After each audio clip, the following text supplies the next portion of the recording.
It's no secret that the OG ASTD was the greatest thing to ever happen to Roblox tower defense games, with it being the reason for the birth of Anime Adventures, which Anime Adventures would later pioneer and lay the groundwork for every tower defense game that has come after it. For example, games like Anime Defenders, Anime Last Stand, and Anime Vanguards, which Anime Vanguards and Anime Last Stand being the two top dogs of the modern era. In this video, I'll be going over the good, the bad, the ugly of ASTDX and seeing if ASTDX could claim its spot as one of the best tower defense games of the past and of today. I'm ACW. Let's get right into the video.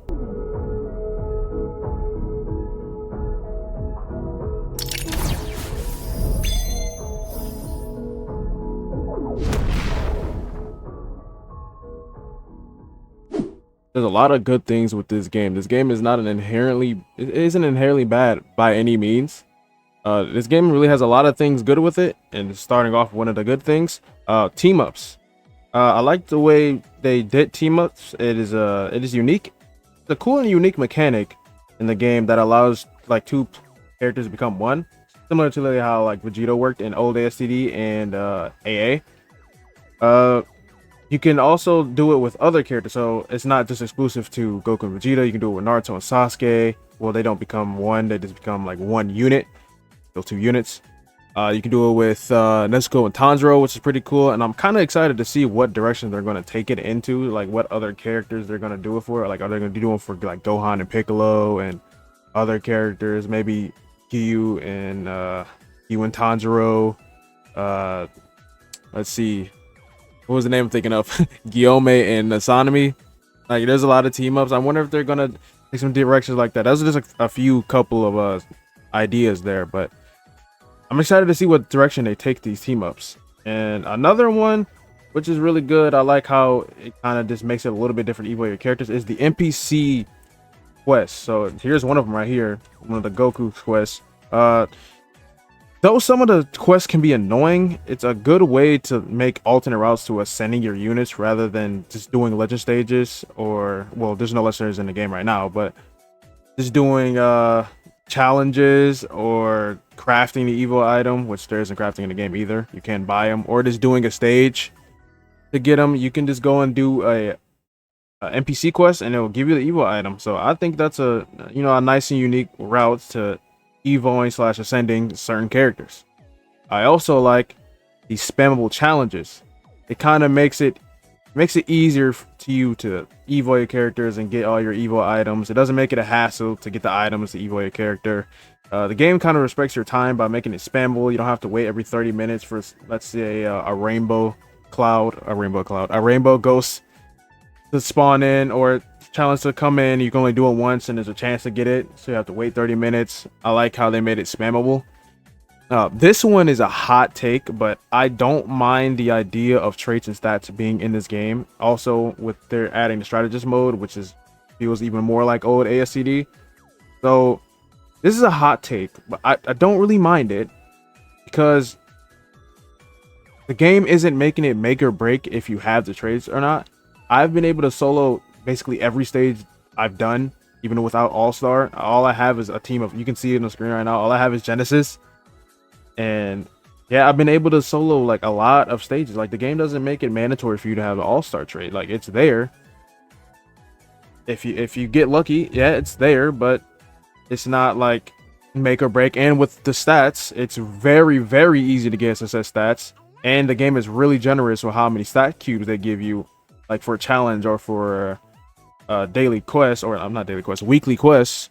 So you're never gonna be like, oh, my unit doesn't have SS this, or you may be like, oh, my unit doesn't have all-star. Well, all this could very well change in the future. It could definitely be harder. You might not be able to solo certain things without the all-star trait, so this could age like milk. But as of right now, with update 1 coming out tomorrow, it is not make or break if you have the all-star trait or not. Another thing that's really good is ASTX has released with a lot of content, which is really good. It keeps the game from not getting boring very, very quickly.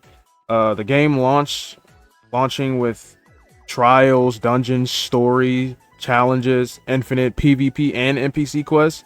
Like, there's a lot to do on launch.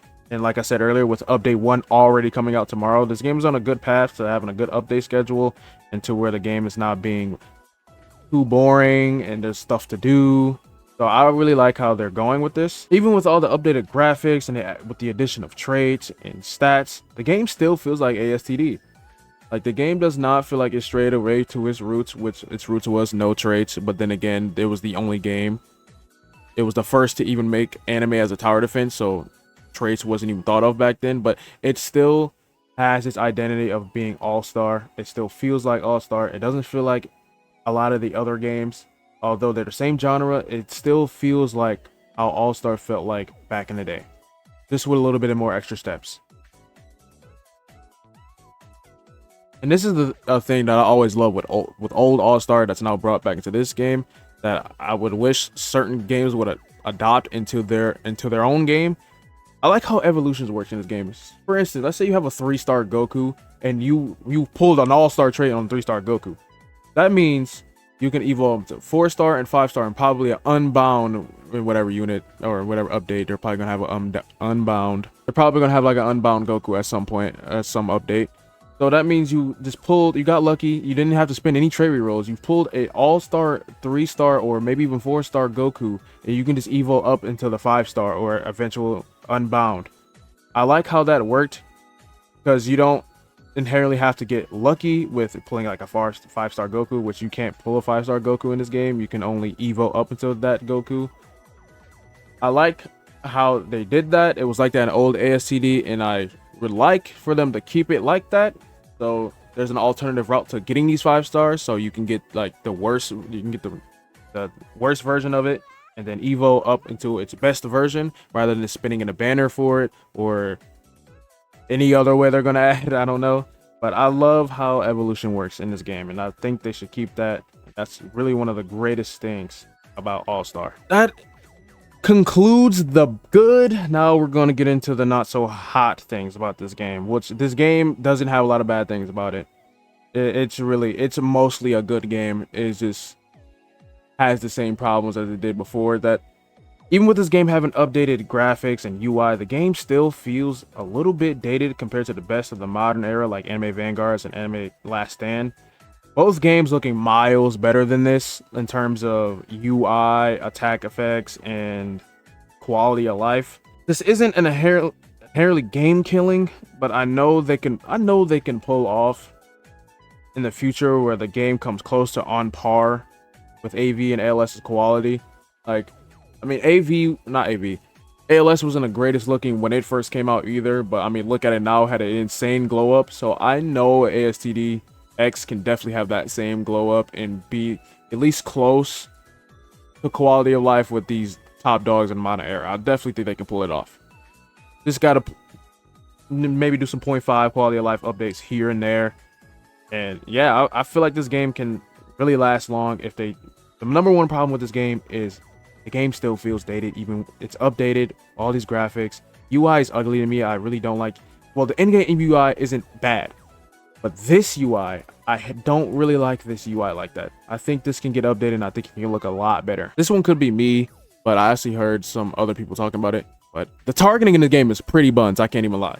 But jokes aside, I feel like some of the units just miss sometimes when they're attacking the mobs. Like when you upgrade, for instance, let's say Mihawk, when you upgrade him to a skinny line AoE, I feel like he just misses sometimes. Like, he could definitely be hitting a mobs that's behind, like, his intended target, but he just misses the other mob, and I feel like that's dumb and that needs to be fixed. And also, say your unit is mid attack, and like he's about to get ready to attack the mob that's in his range, but let's say it's a decelerate, and decelerate just runs out of his range last second. Your unit would just straight up miss and won't even hit him, even though they were literally about to attack them in their range. But since they got out of it, they are just gonna miss. I don't like that. I don't think ALS is like that, and I know for certain AV isn't like that. So I think if they should definitely fix that. And yeah, that's really about it. There's, like I said, there's not too many things bad about this game. I mean, they can make it to where it's a little bit easier to get rerolls and a little bit easier to get gems. Well, I have 20,000 right now, but that's over a few days of AFK. Like, I feel like the numbers of completion, or not, like completing a wave in Infinite, I feel like the gems you earn should go up a little bit more, and I feel like there should be Instead of the challenges being a 30% chance of dropping a reroll, I feel like it should be a 100% chance of dropping a reroll if you're playing on expert. That's just my opinion, but yeah, I think they should do that. Now on to the ugly. Now, you could argue everything that's in the ugly can also be in the bad. I only have these in ugly because I need something in ugly. With the first thing being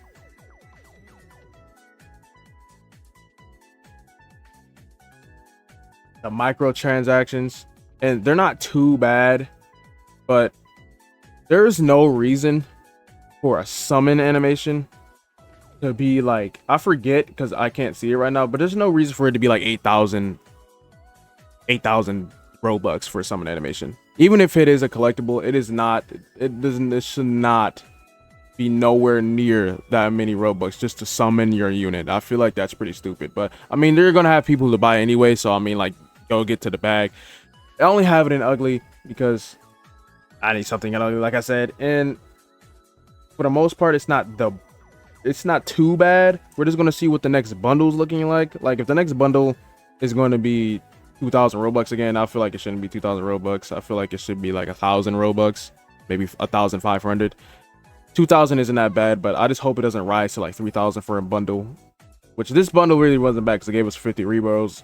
I feel like it should have gave us a little bit more gems, but it gave us 50 rerolls, which is pretty good. But the microtransaction isn't too bad. It's just that those summon animations, that was ridiculously priced. It should not have been that many Robux at all. And this one, the last thing that could be a little bit of a nitpick, but I just have to say it. But this animation, these walking animations and the running animations and the sliding, it just feels ugly to me and a little bit clunky. Like, it's fun, yeah, to zoom around the map while you're sliding, but I feel like the animations are a little bit stiff.